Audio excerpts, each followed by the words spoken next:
Yesus yang terkasih, Ibu Kepala Sekolah, Bapak Ibu Guru, dan juga kepada anak-anakku sekalian, selamat pagi, selamat pagi.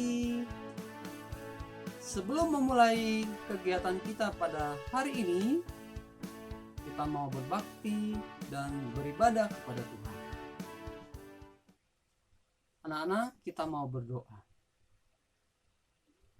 Puji syukur ya Tuhan Yesus atas berkat kesehatan dan juga kesempatan yang Engkau berikan kepada kami bisa bersama-sama saat ini. Berkati kami ya Tuhan agar dapat mengikuti ibadah ini dengan penuh sukacita. Di dalam nama Tuhan Yesus Kristus kami mengucap syukur. Amin. Anak-anak, mari kita bernyanyi melalui satu pujian untuk Tuhan.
Halo anak-anak SDK 11, Pak Pendeta berharap kalian semua dalam keadaan yang sehat dan sukacita, semangat mengikuti pembelajaran jarak jauh sampai saat ini dan juga hari-hari ke depan.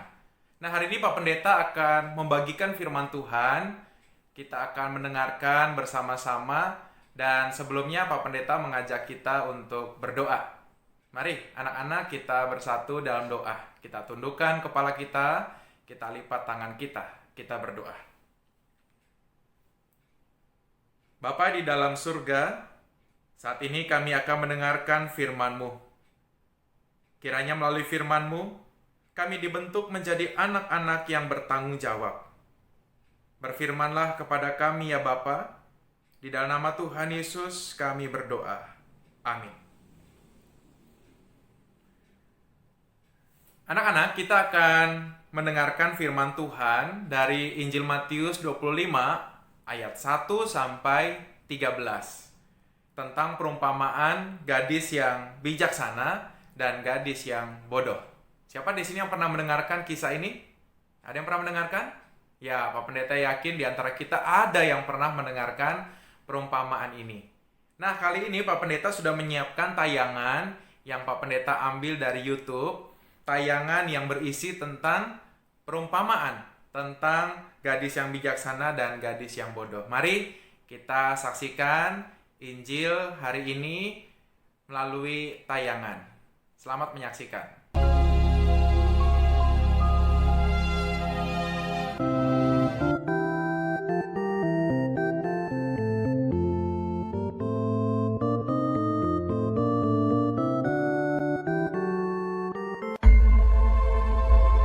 Pada waktu itu hal kerajaan sorga seumpama 10 gadis yang mengambil pelitanya dan pergi menyongsong mempelai laki-laki. 5 di antaranya bodoh dan 5 bijaksana. Gadis-gadis yang bodoh itu membawa pelitanya, tetapi tidak membawa minyak. Sedangkan gadis-gadis yang bijaksana itu membawa pelitanya dan juga minyak dalam buli-buli mereka. Tetapi karena mempelai itu lama tidak datang-datang juga, mengantuklah mereka semua lalu tertidur. Waktu tengah malam, terdengarlah suara orang berseru, "Mempelai datang, songsonglah dia! Mempelai datang, songsonglah dia!" Gadis-gadis itu pun bangun semuanya lalu membereskan pelita mereka.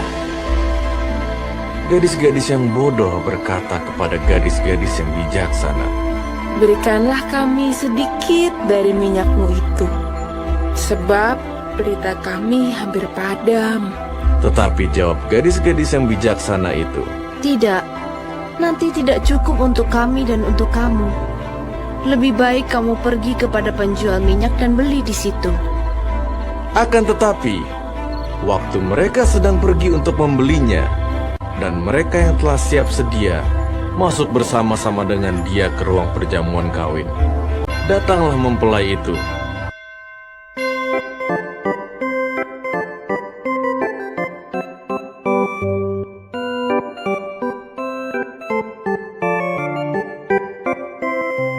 Lalu pintu ditutup.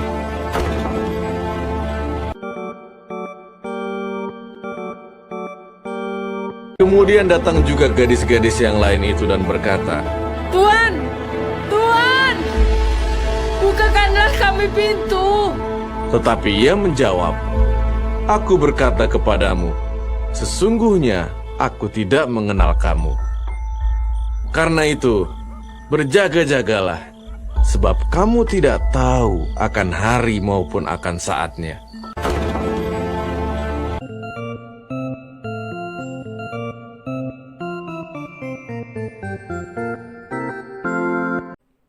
Ya anak-anak, Pak Pendeta yakin anak-anak pernah mendengar kisah tentang 5 gadis yang bijaksana dan 5 gadis yang bodoh. Nah pertanyaannya mungkin, kenapa ada 5 gadis yang disebut bijaksana dan ada 5 gadis yang disebut bodoh? Nah untuk memahami cerita ini, Pak Pendeta akan menceritakan tentang kondisi pada zaman Tuhan Yesus. Anak-anak, pada masa itu, bagi laki-laki yang mau menikah dengan seorang perempuan, maka laki-laki itu harus datang ke rumah si perempuan, menjemput, dan kemudian membawa si mempelai perempuan itu ke rumah si laki-laki untuk diadakan pesta pernikahan. Jadi pesta pernikahannya itu dilaksanakan di rumah atau di daerah tempat tinggal si mempelai laki-laki. Nanti tanya ya sama papa mama ya, waktu papa mama menikah, papa juga biasanya menjemput mama dulu. Menjemput mama di rumah mama atau di hotel, baru dibawa ke gereja. Baru dibawa kemudian ke tempat resepsi. Nanti tanya ya ke papa mama kalian ya. Nah anak-anak, biasanya ketika mempelai laki-laki dan mempelai perempuan ini akan datang ke tempat pesta, ke rumah si laki-laki, sebelumnya si mempelai laki-laki sudah menunjuk gadis-gadis untuk bersiap-siap menyambut mereka. Bersiap-siap menyambut mereka. Nah anak-anak, dipilihlah 10 orang gadis yang sudah disiapkan untuk menyambut kedatangan mempelai laki-laki dan mempelai perempuan. Tapi ternyata anak-anak ditunggu-tunggu mempelai laki-laki dan mempelai perempuan ini nggak datang-datang. Mereka nggak tiba juga. Kalau zaman sekarang sih ada handphone, bisa ditelepon. Mungkin gadis-gadis ini bisa telepon ke mempelai laki-laki, "Kalian di mana? Kok belum sampai-sampai?" "Oh iya, kami kena macet." Atau mungkin di WhatsApp, "Kalian di mana?" Itu zaman sekarang. Kalau zaman dulu kan belum ada handphone, ya. Jadi belum bisa dihubungi mereka di mana, ada di mana, sampai di mana, ada apa kok nggak nyampe-nyampe.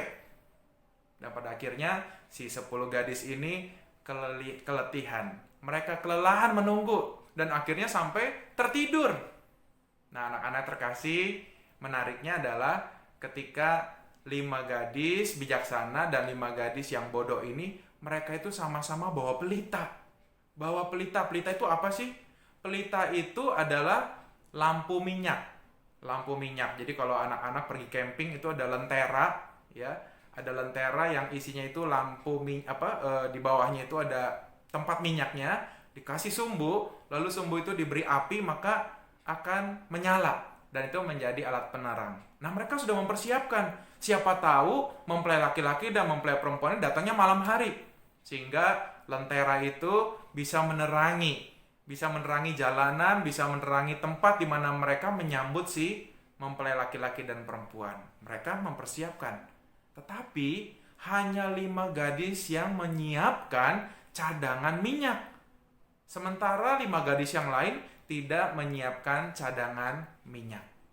Akhirnya mereka kemudian menunggu sampai ketiduran. Dan tiba-tiba jam 12 malam ada kabar. Hei, mempelai datang. Dan akhirnya 10 gadis ini kemudian terbangun. 10 gadis ini terbangun dan kemudian bersiap-siap untuk menyambut mempelai jam 12 malam. Tetapi 5 gadis yang tidak punya cadangan minyak, mereka lilin lampunya hampir padam karena cadangan minyaknya sudah habis. Karena minyaknya sudah hampir habis. Oleh karena itu mereka meminta kepada 5 gadis yang punya cadangan minyak, mintalah sedikit buat kami. Lalu 5 gadis yang diminta itu, jangan deh, nanti nggak cukup buat aku dan buat kalian, buat kami dan buat kalian, mendingan kalian pergi ke penjual minyak. Akhirnya 5 gadis yang bodoh ini kemudian pergi ke penjual minyak. Dan ketika mereka datang kembali ke rumah pesta, ternyata pestanya udah mulai. Ternyata 5 gadis yang bijaksana dan mempelai ini sudah masuk ke rumah pesta. Dan 5 gadis yang bodoh ini mengetok pintu, kami mau masuk. Tapi ternyata tidak diperbolehkan oleh penjaga pintu. Mereka tidak bisa ikut pesta. Kenapa? Karena mereka tidak menyiapkan cadangan minyak mereka. Sehingga ketika mempelai datang, mereka tidak siap. Dan mereka ketinggalan pesta. Karena harus mencari minyak di penjual minyak. Nah, anak-anak terkasih dalam Tuhan Yesus Kristus, kisah ini memang bukan kisah nyata. Kisah ini memang dikarang oleh Tuhan Yesus sendiri. Untuk apa? Untuk mengajarkan para murid supaya siap siaga. Sama seperti 5 gadis yang bijaksana. Mereka siap meskipun tertidur, tapi mereka punya pelita dan juga punya cadangan minyak. Berbeda dengan gadis yang bodoh. Mereka punya pelita, tapi nggak punya cadangan minyak. Sehingga ketika kehabisan minyak, mereka harus beli ke penjual minyak dan mereka ketinggalan pesta. Nah, apa sih yang mau Tuhan Yesus ajarkan? Yang pertama, setelah Tuhan Yesus mati, bangkit, naik ke sorga, Tuhan Yesus berjanji bahwa Ia akan datang kembali. Para murid harus siap siaga. Para murid harus siap siaga seperti gadis yang bijaksana. Bagaimana cara siap siaganya, Pak Pendeta? Cara siap siaganya adalah mereka harus setia menjalankan firman Tuhan. Meskipun Tuhan Yesus sudah di sorga. Meskipun Tuhan Yesus sudah tidak bersama-sama dengan para murid. Tapi para murid harus siap siaga. Melakukan firman Tuhan kapanpun dimanapun mereka berada. Nah, anak-anak sama seperti kita juga. Perintah yang sama untuk kita. Kita harus siap siaga. Tuhan Yesus ada di sorga dan akan datang nanti kedua kali. Akan datang kedua kali bukan sebagai bayi mungil seperti kisah Natal. Tapi akan datang sebagai raja yang akan menghakimi dunia ini. Nah, ketika Tuhan Yesus datang sebagai hakim, Tuhan Yesus mau supaya kita menjadi seperti gadis yang bijaksana.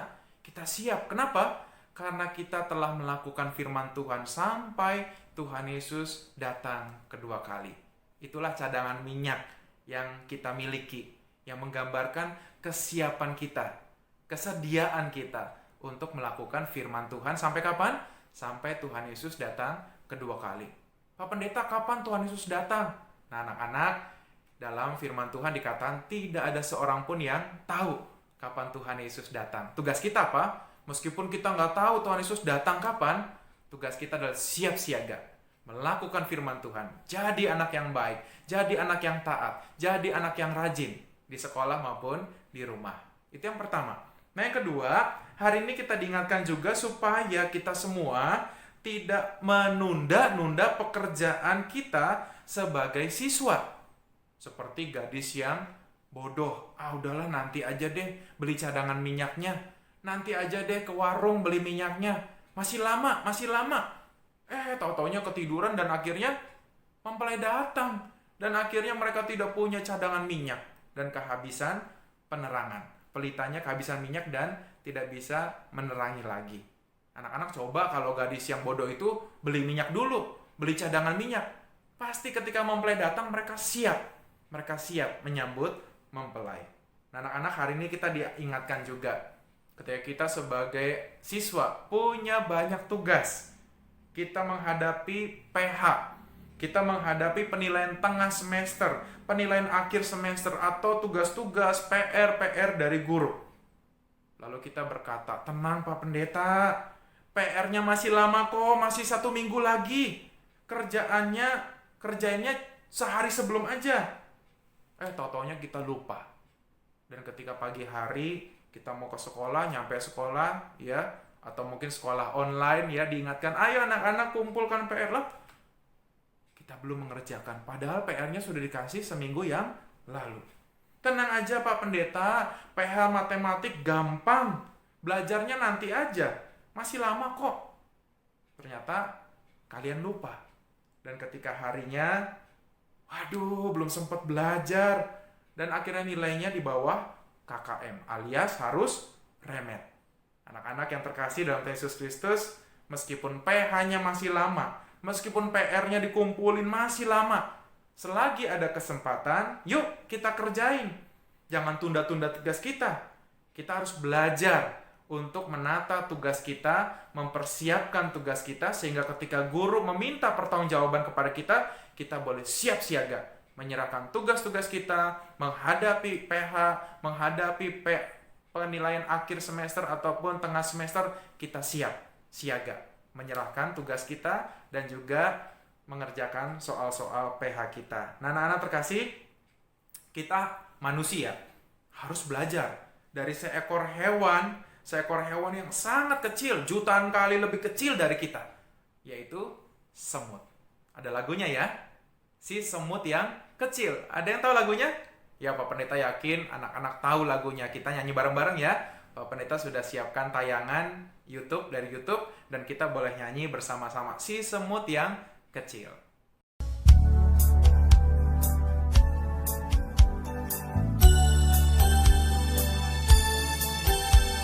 Si semut yang kecil, buat apakah kamu waktu musim panas kumpul rejeki? Meski badanmu lemah, Allah Bapa pelihara orang yang percaya makin teguran. Ya anak-anak, semut-semut ini tahu kalau ada musim hujan nanti. Di mana di musim hujan itu mereka tidak bisa mencari makanan. Karena dingin, mereka harus di dalam tanah. Oleh karena itu, ketika di musim panas, mereka bekerja keras. Mereka mengumpulkan makanan sebelum musim hujan, sebelum musim dingin. Sehingga ketika musim hujan atau musim dingin terjadi, ya, mereka sudah punya banyak perbekalan. Dan ketika musim hujan itu datang, musim dingin itu datang, mereka tenang. Mereka tidak khawatir, mereka tidak ketakutan. Kenapa? Karena mereka punya cadangan makanan yang sangat banyak, yang bisa mereka makan, yang mereka bisa konsumsi sepanjang musim hujan atau musim dingin. Nah, anak-anak, dalam Tuhan Yesus Kristus, mereka mau bekerja dengan semangat. Mereka tidak menunda-nunda pekerjaan mereka. Mereka hewan yang rajin. Kalau kita lihat kumpulan semut, wah, nggak ada berhentinya. Nggak ada mereka berhenti, duduk, ya, kemudian diam sebentar. Nggak ada. Mereka berjalan, mengumpulkan makanan dengan begitu semangat. Kita harus belajar dari semut. Betul bahwa semut ini hewan yang kecil, lebih kecil dari kita. Tapi kita sebagai manusia yang lebih kuat, harus belajar dari semut. Belajar untuk tidak menunda-nunda tugas kita. Belajar untuk melakukan tugas tanggung jawab kita selagi masih ada kesempatan. Jangan tunda-tunda ya anak-anak ya. Nah, hari ini kita diingatkan oleh firman Tuhan, supaya kita siap siaga melakukan tugas kita. Yang pertama itu melakukan firman Tuhan. Sehingga ketika Tuhan Yesus datang kedua kali, kita boleh didapati oleh Tuhan Yesus sebagai anak-anak yang baik, anak-anak yang taat. Dan yang kedua, kita juga boleh belajar sebagai siswa. Kita tidak boleh menunda-nunda tugas kita. Kalau ada PR, ada persiapan untuk PH, ada persiapan untuk penilaian tengah semester, akhir semester, apapun itu. Selagi kita punya kesempatan, jangan tunda-tunda untuk belajar. Jangan tunda-tunda untuk mengerjakan tugas. Laksanakan, kerjakan. Sehingga ketika guru meminta pertanggungjawaban kita, kita boleh dengan siap siaga. Tenang Bu, saya sudah mengerjakannya. Siap siaga, tenang Bu, saya sudah belajar. Saya siap menghadapi PH, saya siap menghadapi PAT, saya siap menghadapi PAS. Kenapa? Karena kita telah belajar menjadi semut-semut yang bertanggung jawab dan belajar untuk rajin, semangat bekerja, semangat belajar. Anak-anak, kiranya firman Tuhan pada hari ini boleh menolong kita semua untuk kita boleh mencapai cita-cita kita. Jangan malas, rajinlah belajar. Tuhan Yesus memberkati kita dan selamat meraih cita-cita kalian. Amin. Anak-anakku, mari kita bersatu dalam doa syafaat. Mari kita berdoa. Bapa yang baik, terima kasih untuk firman-Mu pada hari ini. Tolonglah kami supaya kami menjadi anak-anak yang rajin belajar. Bantulah kami untuk tidak menunda-nunda pekerjaan rumah kami, supaya kami dapat melaksanakan tugas kami dengan sukacita. Saat ini kami mau berdoa untuk Bapak dan Ibu Guru yang mengajar kami selama ini. Kiranya Bapa di surga memberikan hikmat dan kesabaran kepada mereka. Begitu juga untuk Papa dan Mama kami. Kiranya Bapa di surga memberikan rezeki kepada Papa dan Mama kami. Sehingga melalui Papa dan Mama kami dapat melanjutkan sekolah kami dapat menikmati rezeki yang daripada Tuhan. Bantulah kami juga Bapa di surga, supaya kami dapat mematuhi setiap perintah Papa dan Mama kami. Kami juga berdoa untuk kakak dan adik kami. Kiranya Tuhan menolong kami di tengah-tengah pandemi yang kami hadapi. Mungkin kami bosan ketika berada di rumah. Tapi biarlah kami dengan rukun, kami dapat bermain bersama dengan kakak dan adik kami. Kami juga berdoa untuk bangsa kami, ya Bapa. Kiranya pandemi ini segera berlalu, sehingga kami dapat belajar dan bermain kembali di sekolah kami. Bapa dalam surga, kami akan melanjutkan aktivitas kami. Berkatilah kami dengan kesehatan dan sukacita. Kami berdoa di dalam nama Tuhan Yesus Kristus. Amin.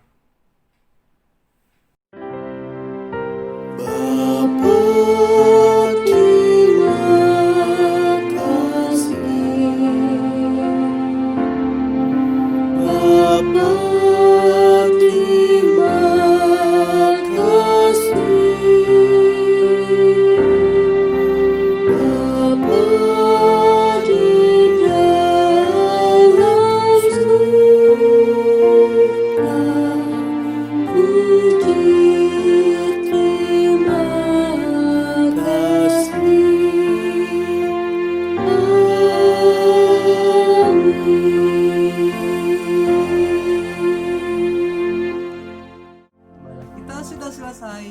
Tuhan Yesus memberkati.